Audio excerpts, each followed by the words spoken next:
Welcome to Next Best Thought. Today we have some really interesting topics. We did our car episode last. There's a little bit about what does cool mean to you. Hope you guys found some answers as you did some introspection. Today we are going to talk about finding your voice. Yes, super important topic. It's kind of ironic because this time we are in an acoustic room in Andrés' new podcast area in his apartment, and it's pretty cool. I'm out in Northbrook, honestly. Maybe I will just come back out here and move from the city. Just kidding, that's not going to happen. But yeah, let's jump in. Let's talk about finding your voice. You picked the topic, so I'm going to let you go first. What comes to mind when you think about finding your voice? What's your journey been like? Yeah, so I'm going to start by giving an example in nature. So I have a former mentor who studies birds, and what he does is he attaches microscopes to the heads of birds, and then he can see their brain electrical activity, and he can image their brains directly. So he can see what they're thinking or what signals come out when they're thinking. He can see what they're thinking about when they're dreaming, when they're singing, when they're flying, whatever. He can receive those signals. And using AI, he can decode those signals into sounds, into more tangible things. And what's really cool is that when the bird plays a song, when the bird sings a song, he can play back on the computer, purely based on electrical signals from the bird's brain. And what he did next is he looked at the bird's sleeping state, recorded their electrical activities, and he saw that they dream about singing, and you could even play those songs back.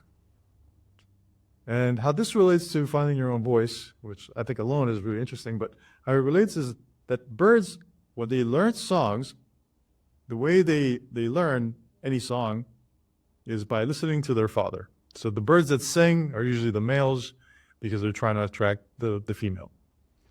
And so they sing their father's song. And their father's song, there might be a certain song. Are you going to sing it for us? I'm scared. I could. But the point is, when the birds sing the exact song as their father, they usually have a much lower success rate in finding a mate. But when they start to be unique and make mistakes, is what the literature would say, when they make errors and have a unique song, that's when they have a higher chance of finding a mate. And so I bring this up to say that in nature, that we are rewarded for having novelty, for having uniqueness, for being different. This is part of survival of the fittest, the general evolution. And I think as we've progressed as a society where we have social interactions, higher order thinking, etc., finding your own voice and being unique has been something that we, I think, often overlook. And we've kind of tried to say that this is how we achieve the optimal goal in life. This is how we get the things we want. If I want to be the top leader of my group, I have to act exactly like everyone else in my group. If I want to be a boss, I have to do exactly things like my previous bosses. So the idea of finding your own voice is learning to be your genuine self in both the way that you speak and the way that you act, and seeing that nature, the universe, reality, whatever you want to call it, rewards that. And there's examples of that everywhere. But we lie to ourselves thinking that, if we copy everyone else, we get exactly what we want, which is the exact thing that is opposite to what nature tells us is the case. It's funny, one of my mentors actually says his tagline is, "Don't be the best, be the only," right? And pretty much resonates with what you're saying. One kind of devil's advocate here. So part of discovering your story and being able to feel confident in telling it, a lot of examples where we try to emulate the greats, right? You have the example of last week, you were practicing some of the speeches of famous orators, JFK, Martin Luther King. And then also, when it comes to DJing, for example, I try to learn from some of the top DJs new techniques. Now, the way I kind of synchronize these two different kind of clashing ideas, right? One is that you should discover your own voice. The other is that you kind of do copy, kind of the great artist type of thing. The way I think of it is you learn the foundations, and you remix all these different pieces to create your own voice, right? Because your voice is, at the end of the day, I think we were talking about this earlier, is an amalgamation of all the things that you have seen. However, it's kind of our responsibility to make sure that is our experience versus, hey, this is just a copycat of what I'm seeing out here, and it's just all the pressures that have led me to this moment, to just me wanting to create this for someone else. It's a fine balance, right? I think so. If you consider the entirety of the knowledge and experiences that you've had in your life, novelty is you pushing beyond that, pushing slightly beyond that. You can almost think of it as, for example, if you are a chef and you love just exploring new ideas, the way you can be creative is by bridging that field with a disparate field, like say jazz music. And the two might seem to have nothing in common, but if you can bridge those two together, then that's where the novelty comes in. That's where the uniqueness comes in. So I think there's an aspect of having mastery in a subject or beginning to understand the inner workings of it, and then bridging that to other disparate areas of your life to approach creativity. And funny enough, I don't want to deviate too far from our topic, but my intuition tells me that it's related, so I'm going to follow it anyways. Do you think that mathematics is discovered or invented? Is discovered is an interesting word for it. So it's like continuously discovered, not was discovered. Is discovered, yeah. Because things are they either invented or discovered? Because there's always advancements. So I'll say discovered because civilizations have came and gone, right? They've been destroyed. So multiple times we've had to rediscover mathematics. Now, if I take some of what you're talking about, mastery or like experience, my kind of the way I look at it is you have all this happening in front of you as a human, right? Whatever. In history, it was I had to throw the sphere at this buffalo to eat. I don't know. So as you keep doing that, you start to realize there are certain principles, and potentially mathematics is one of the ones to help you optimize or like learn something. That's my very loose ramble thoughts. Now, so tell me what you think. So I didn't want to throw you under the bus with that question because I know it feels like it's out of left field. But the reason I say that is because mathematics is the way we create relationships between things. And that's ultimately the way you should see the concept of math. It's relationships between abstractions. And we often talk about abstractions in this podcast. And so when we're dealing with things like cooking, jazz, and we want to have a relationship between those things, then we're asking the question, did that connection ever exist before you came along? Was that jazz cuisine already in the universe? Or did you bring it to life with your idea? That's really what I'm asking. If math is discovered or invented, are the ideas that make you unique, are they already in there in the universe, or are they something that you're creating into existence? And at a philosophical, spiritual level, I think that the universe rewards you for bringing those things to life. You've created something that never existed before. Jazz cuisine, whatever that means. I'm not a jazz expert. I'm not a chef, but I'm sure that there are people out there that can see things like this. I'm an expert in science, and I can bring these ideas and start to bridge them together, and the universe rewards me for these things, whether it be through storytelling, in your case DJing. As soon as you bring in two disparate fields that require mastery, and you introduce a new concept into the universe, a new sapling, then you're rewarded. And the idea, is it discovered? was it there already? Like, were you just wiping it clean? Like, is it just like, is this already there? Or are you creating? And it feels like creating. But at the same time, it also doesn't feel like creating, because to misquote Michelangelo, when asked how he came up with the Statue of David, he said something along the lines of, I didn't make the Statue of David, I merely released him from the block. So that feeling when you're in the artistic mode is you're kind of uncovering something that was already there. And so what you're doing is you're going from one angle to another angle from two disparate areas. You're all the amalgamation of things that you had to create or unveil something that's already there. That's very interesting. Like, the words that come to mind for me are like hidden in plain sight. Like, it was always there. It's just that, like you said, someone had to like really discover it and decide to look at the world through that lens. First of all, I have so many questions. Like, what is jazz cuisine? Is it like you eat and you listen to jazz? Where was it in your head? I literally just picked two disparate, but I mean, I was thinking of kind of the movie Ratatouille, a little bit of how the little rat puts like, oh, fruit and cheese, you mix them together. Wow, you have this symphony of like flavors. Yeah.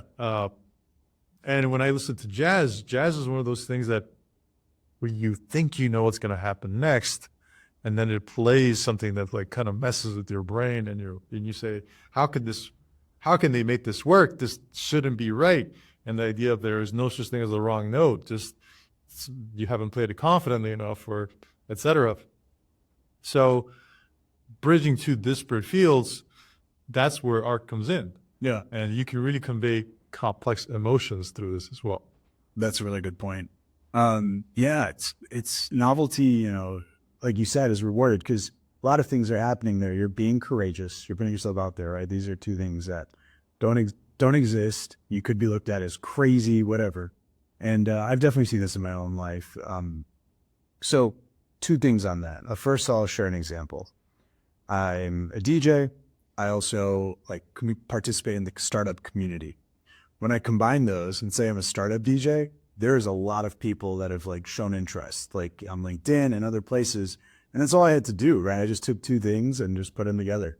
And I think potentially for the audience, like a good takeaway is you can just take two or three things you're doing that seem very like simple or not like anything crazy, but you mix them all together, you throw them in a salad, and like all of a sudden you've got, you know, actually soup's a better one. You got Sid soup, you got Andrés soup, you got, you know, whatever's your own kind of mixture that you can now use, and it's unique. It's something that the world hasn't seen just the exact way you see it and have done it. So I really like that of like, there's all these like two or three clashing, whatever, interests, passions that you have, and you put those two together, and then you start to like kind of clear away any of the debris because it was always there. You just have now discovered it. Yeah. Yeah. So kind of following up with that, this, I'm not a DJ, but I like to write and tell stories. And oftentimes when I write my stories, they just come out stream of consciousness. And very often aspects of my scientific career will slip into that. And I try to avoid it because I want to make my stories accessible. But through my writings, I've realized that the one thing that I can do is that I can convey complex emotions that trouble me, that are buried deep in my subconscious, whether they be heartbreak, limerence, they could be happiness or excitement or joy or fears that are hard to convey because our emotions are not rational things. They're things that just that emerge out of us. And saying, I'm happy, doesn't really convey the feeling of having, you know, your music be heard by a live audience in a crowded club. It doesn't convey that feeling, but when you produce art, it can capture a lot of that subtlety in your emotion. And I think regardless of the art form you have, what you're doing is you're guiding the audience through your emotions. You're channeling them through all this different disparate paths, right? The cuisine, there's the jazz, and you're kind of guiding your audience via your art towards this new location. It's almost like a map, and X is your new discovery. So you're guiding people towards this new thing, and this is finding your voice to me. Finding your voice is allowing yourself to share all that aspects about you without fear, including those X's on that map that you think, oh, if I share this, people won't like me. Maybe I won't be appreciated. People say I'm weird. People say I'm crazy. Oh, I wrote a story about a crazy rabbit that has long legs and his legs are sentient. And when I first told that story, people said to me, what were you smoking when you wrote that? And I was really embarrassed, and I didn't want to talk to anyone again about it. But somebody had overheard me telling that story. And they said, that was the best story I've ever heard in my life. And I majored in linguistics, and it was incredible. I just wanted more. And that's finding your voice, being vulnerable to the X's in your life. So it's not X's and as well. It's just, I mean, that too, right? Be vulnerable to those X's, but being vulnerable to those aspects of your discovery, of your self-discovery, and sharing that with other people. And I think that's really important in language too. I know there's the zeitgeist, the language, and we use words like Riz, no cap, I'm him. I'm him, skibbity. I'm not up to, obviously. There's a lot more. There's a lot more, right? Like things are, this is fire, this is bad, whatever. That's like, It's old, right? But it's millennial. it's millennial, but they're ingrained into our society. But it's when you change your language to suit the needs of belonging, then sure, in some ways you're approaching mastery, but in some ways you're kind of perfecting the directions toward the cuisine, the jazz, but you're never trying to bridge the two. And so you can either choose to continue forever trying to go towards mastery, and then you become like one of those people that's really great at playing Beethoven and playing Chopin or playing,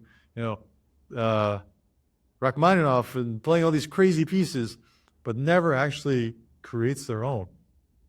So that's the difference. Well, I'll say like, you could enjoy it, right? Maybe you just really enjoy these, what'd you call it? Mastered? No, just like these new language. What do you mean? Like Riz and all the Is it just, slang. slang. Okay. So if you really enjoy being part of the culture, being part of the slang, right? Like there's been street movements, streetwear movements and such, that's different. So similarly, I'll use this, right? I listen to a lot of the same music other people listen to, or even when I started writing, I had to read a lot. So in those situations, I think it's like, yeah, being ready to kind of jump into this stream, right? There is an existing body of work that you can learn from, that you can kind of grow from and let it impact you, but then only let it impact you, right? And potentially even copy to the level of getting the technique down, finding the mastery. But then to your point, it's yours to remix. You have to kind of step outside of all that and say, okay, well, what would happen if I put my spin on this? When it comes to the map and like where the X's are, I think the dangerous part of that is, at least for me, like, of course, I haven't just discovered my voice, like I'm on that journey. But I remember a time where I really didn't feel like I had a voice, right? I just don't know what the heck I was trying to do, what I wanted to do. And if someone from our audience is in that group, I think like, I would say, I would give the tip, as someone who is like halfway through, somewhere in that journey, that if you haven't discovered your voice yet, start by looking at other voices that get you excited, that get you thinking. Because at least for me, that was some of the push. I had mentors that I was like, whoa, like this guy raps about startups, or wow, this DJ is so cool, he's doing something totally different. And those people I started to kind of follow because they were piquing my interest. They were exercising the passions, the things that I was drawn to, enamored by. But to your point, there comes a point, like a kind of tricky line you have to toe where it's, hey, I can just continue to be a copycat and just like, get this down to rote memory. Or I can always be stepping outside and saying, whoa, what if I was to connect these dots in different ways that no one's really thought of?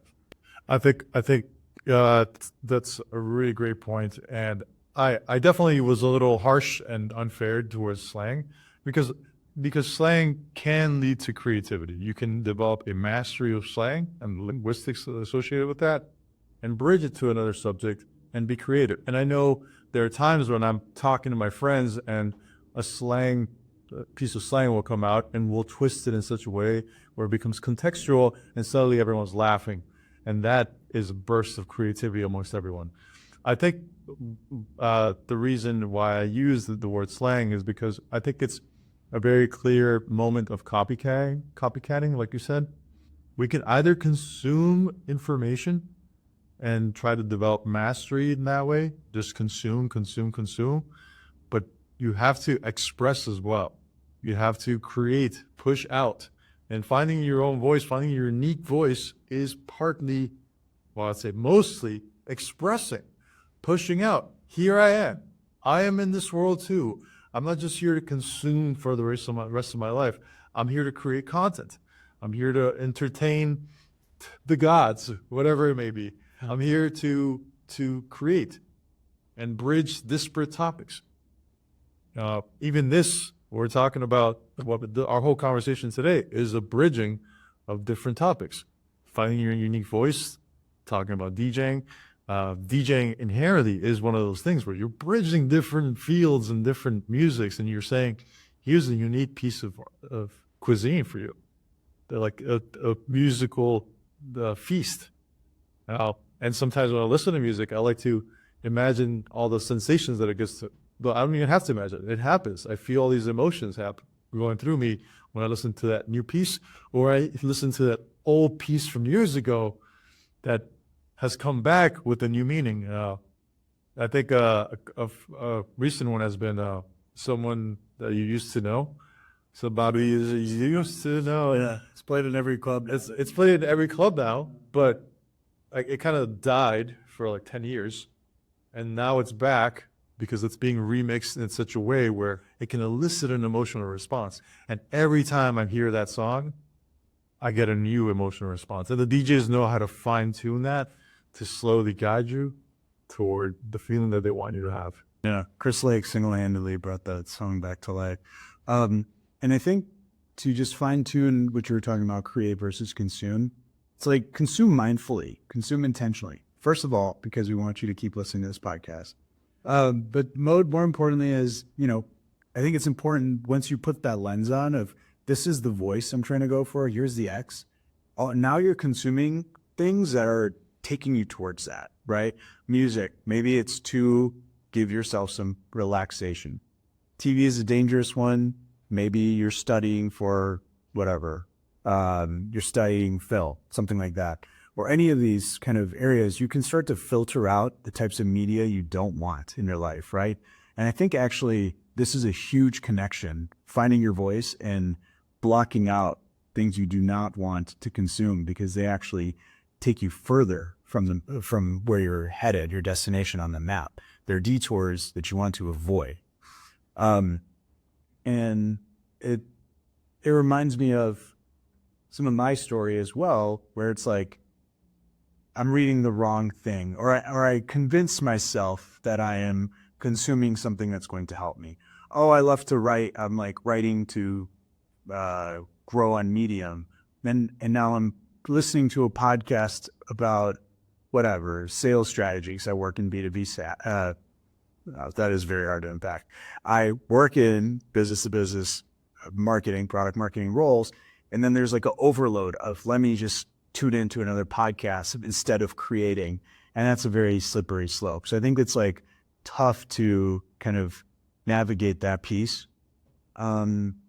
Sorry, if you have another thought, go for it. If not, I'd love to just even move towards some of the tips, because I think these are some of the harder pieces of this puzzle. It's like, How do you find the right balance of creating and consuming?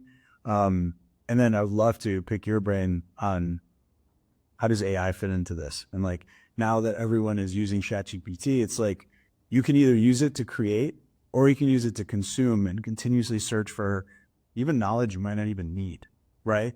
So actually, let's start there. And I'm jumping over. I'd like to just ask you, where does ChatGPT fit into this create, consume environment? How is it going to impact us in the near term and the future? That's a really good question, and I was thinking about it the whole time. Okay, cool. So it's kind of like you read my mind. Yeah, it's a little tricky to put into words, but ChatGPT, I think, effectively is an algorithm for this exploration space that we're doing, for this creativity space, because you can feed into ChatGPT, tell me a recipe that mixes cuisine and jazz, and tell me how to get there. And it'll tell you the recipe to get something towards something that is jazz-like, only because it has mastery of this and that.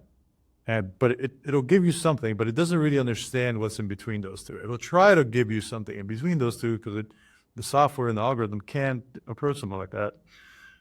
But, and I'm sure it'll get better.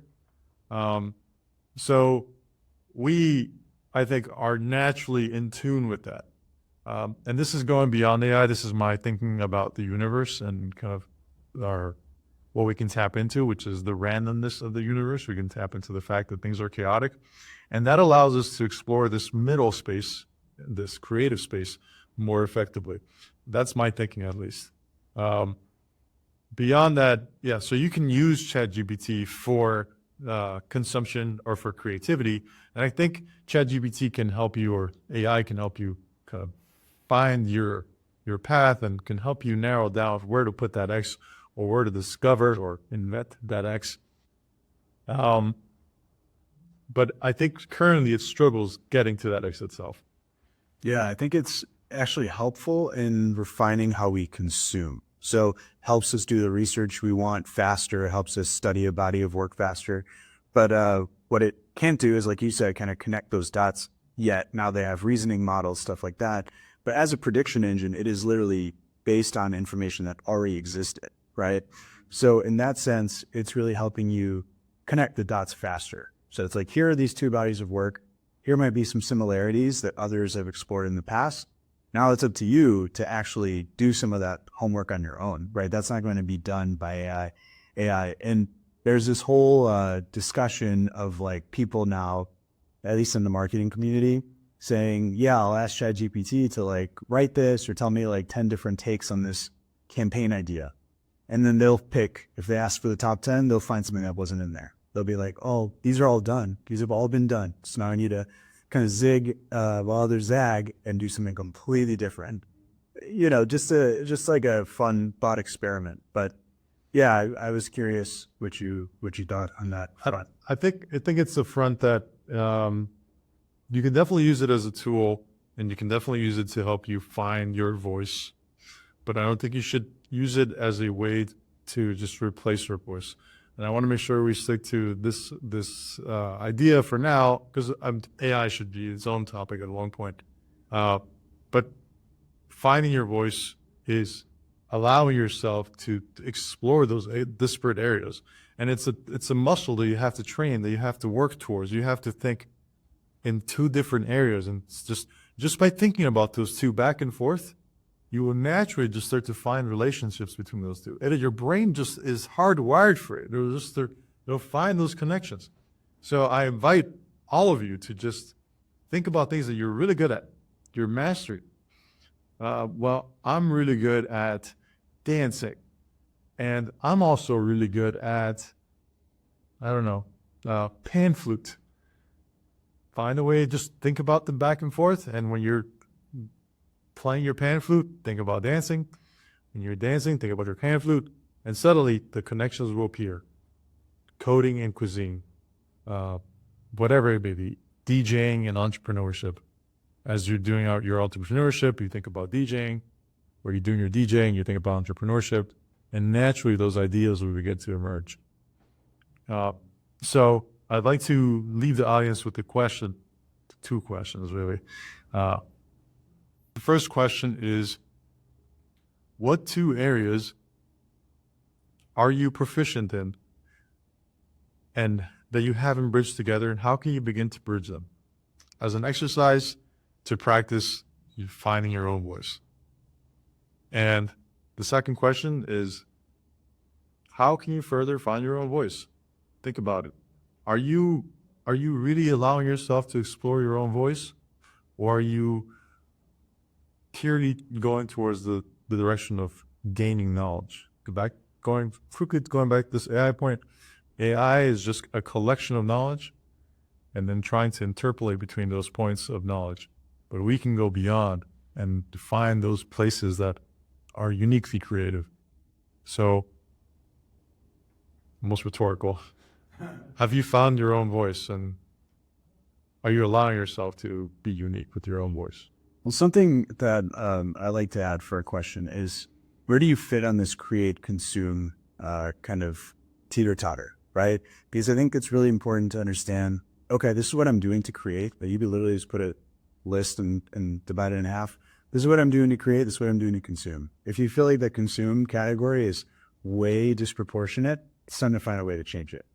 And I've written about this and can share some of it, but creation doesn't have to be like, you just invent the light bulb, right? It can be something very simple. You remix a song. You take someone's body of work and just write a summary about it, right? You can take small actions to create. And I know we unpacked a lot of theory. I'd love to maybe we can even do like a rapid round of tips and like ideas, because I think we both have a lot of them. So let's do that. Maybe we can try to go back and forth. And honestly, this is, let's just start with that. We were just talking about the game, Yes and. It's where you each kind of take a turn. You see something in front of you, and first I go, it's like, hey, I see these cubes in front of me. Then you say yes and. You literally tell me the game, so I'm just telling it to you, but then you say, oh, it's black or whatever. And you just keep going and going and going. And that unlocks creativity, right? Because you're just speaking it fast. You're just like letting your brain work. That's what it's great at, right? It connects the dots naturally. All right, your turn. Then we'll just keep on back and forth. For the yes and or the word, just the single word game? Oh, I'm sorry. Yeah, rapid fire on tips. And tips. To improve. Sure. Yeah, so I really like the game where you play, and this is not super rapid when I'm saying it, but the game is pick a random word, go to a random word generator online, random, and then time yourself 1 minute and say a random story about this word. To be, candles. As the man approached the candle store, he saw a figure standing in the corner. The figure was a shadowy cloaked figure in the candle store. Was it the ultimate shadow in this lit room full of candles? Who knows? And you just go into this stream of consciousness about that one word. It doesn't have to be centered around that exact object. Like in this story I just made up, it's kind of you're curious about the shadowy figure. What's going on? Why is he only in this candle room? Why is he like the shadow? Is he related to the lights from the candles? Who knows? But really what you're doing is you're allowing your subconscious to peek into the world of the conscious and say, hey, here's what's really happening. And for me, the shadowy figure, whoa, what's going on? Maybe that's a peek into my subconscious. And then as you say it out loud, you're like, okay, this is my voice. This is my voice coming out. No one else has talked about a shadowy figure in a room full of candles in the history of mankind, probably ever. As far as I know. And you can do this too. You have access to this uniqueness that no one else has done ever. All you have to do is tap into it. Yeah, and it's funny, we totally skipped a part of finding your voice. In that specific game, we also played it to see how many ums and uhs we can cut out. So that's part of being, finding your voice is being able to express your thoughts. So that same game, but you try to avoid ums and uhs to practice, not filling in gaps when you don't need to. Well, I think this is a good place for us to stop. Uh, I don't want to stop. No, Just kidding.